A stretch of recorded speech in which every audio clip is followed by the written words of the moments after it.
Hi everyone, Ainsley here from Small Fry Creations, and this week I'm going to show you how to build an outdoor hanging planter box. You've seen it today, we are building a wall planter, and I say let's get straight into it. For materials, we're going to need some pine wood decking, and we are using this for a couple of reasons. A, it's super affordable, and B, it's treated and ready to go outside, so it's the perfect material for our wall planter. I've got my build document ready to go, my order of operations already listed, so I know exactly what I need to do to make sure that I'm as efficient as possible that I can be in the workshop. So I say let's get these rough cut and let's get started. This project requires 4 decking boards that are 2.4 metres in length. I firstly rough cut them to length to make them more manageable at the table saw. 2 of the decking boards will be used on the outside and 2 on the inside frame.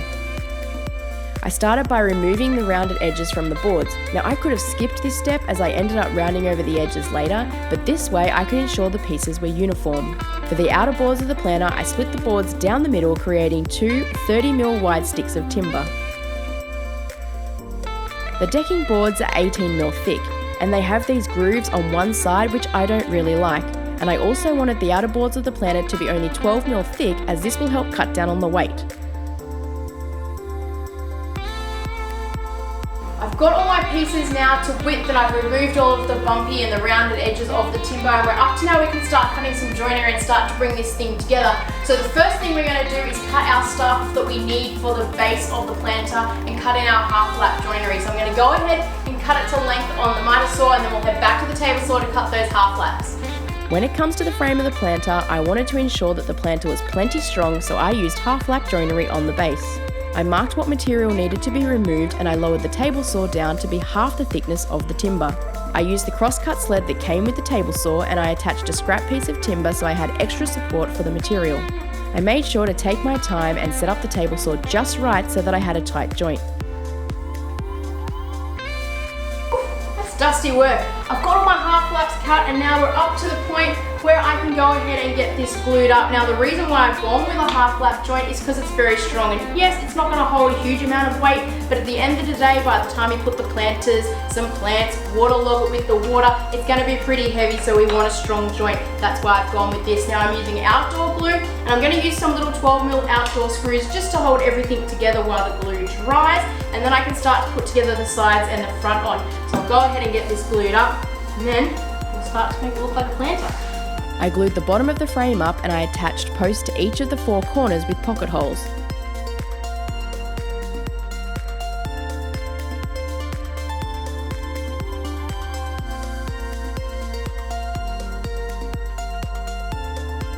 To give the planter some definition, I used a router to round over the edges of all the outer pieces. It was then time to cut the pieces to length and get them glued onto the frame of the planter. I started with the ends and then moved around to the front of the planter, as this will hide the end grain on the side pieces. To attach each of the outer pieces, I used glue and 12mm outdoor screws. I pre-drilled my holes to make sure that I didn't split the wood. When it comes to attaching the pieces at the back of the planter, I attached the 2 lower pieces and left a gap in the middle. This will allow me good space when it comes to attaching the planter to the wall.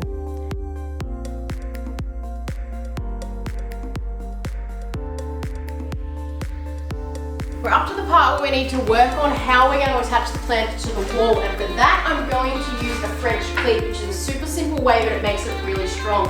I'm going to take this piece of timber that I've got here, I'm going to put my blade at a 45-degree angle, run it through the table saw. That will give me 2 pieces. One will attach to the wall, one will attach to the back of the planter, and they will interlock together, creating a really safe and strong joint for a long time. So let's go ahead and get this blade tilted, we can get it cut, and then we're almost at the end of this planter and we can wrap up this project. I split the timber in half for the French cleat. I clamped, glued and screwed one half of the French cleat to the back of the planter. It's important this piece has plenty of glue and screws, as this is the part that will take all of the weight. The next part to work on was the top of the frame. I set the miter saw to 45 degrees and I made a cut at one end of each of the 3 boards. I clamped the 2 side pieces in place first and marked approximately where the front piece needed to be cut. I then went back and forth between the planter and the miter saw, taking a bit off each time to ensure a tight fit. When I had a good fit, I glued everything into place. Now I didn't use any screws at this section because I didn't want anything to be visible.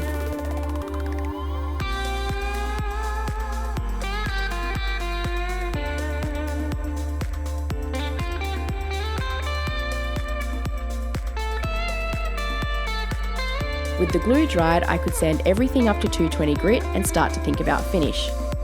Planter is sanded all the way up to 220 and it's time to apply finish, and I just wanted to run you through what I'm going to use. This planter is going to be outside and obviously subject to quite a lot of water. So I've gone with a boat or marine finish, which is an external wood varnish in satin. I don't want it to be super glossy, I just want it to have a nice sheen and the wood to be protected. So I can go ahead and get this finish applied, then we can jump in the car and get over to the in-laws and get this thing installed and looking pretty. This finish is a great choice, but keep in mind with an oil finish it will yellow the timber a little bit. Another option I could have gone with is use an oil finish on the inside of the planter where the protection is needed, and then use a water-based finish on the outside. I've applied the first coat and I just want to stop and give you some pointers when dealing with oil-based paint, which mine is. Now, first things first, I wear gloves. That just makes the cleanup a whole lot better. Once I'm done, I can take them off, throw them in the bin, and away I go. The second thing is you've probably poured your finish into some sort of container and you don't want to go and put it back in the can that you've just used because that's got perfectly good finish in it. So what you want to do is grab some Glad wrap and wrap up the can that you're using, and that keeps the finish all perfectly good until you need it to recoat. The other thing is the brush. Now I'm using a foam brush, I'm just going to throw it out and grab another one because they're super cheap. But if you are using some sort of brush, what you can do is also Glad wrap it, and that just keeps it perfectly in good condition for when you want to do a recoat. Then at the very end of the project you can do one cleanup. It just saves the cleanup process.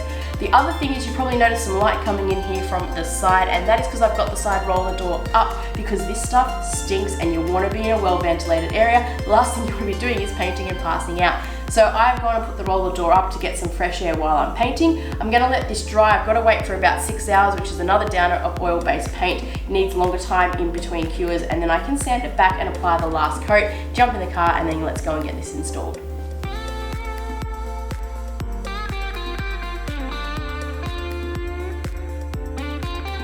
To install the planter to the wall, I first marked on the French cleat where I needed to drill my holes. I made sure each hole was going into brick and not mortar.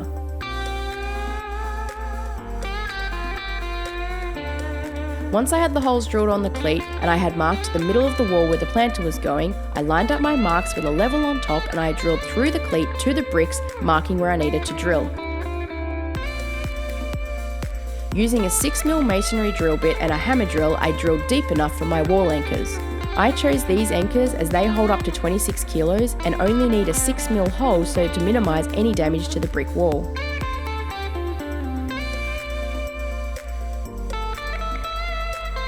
With the wall anchors in place, I could drill the French cleat to the wall and do a weight test and put the planter into place. I installed 2 planters in total and this project was complete.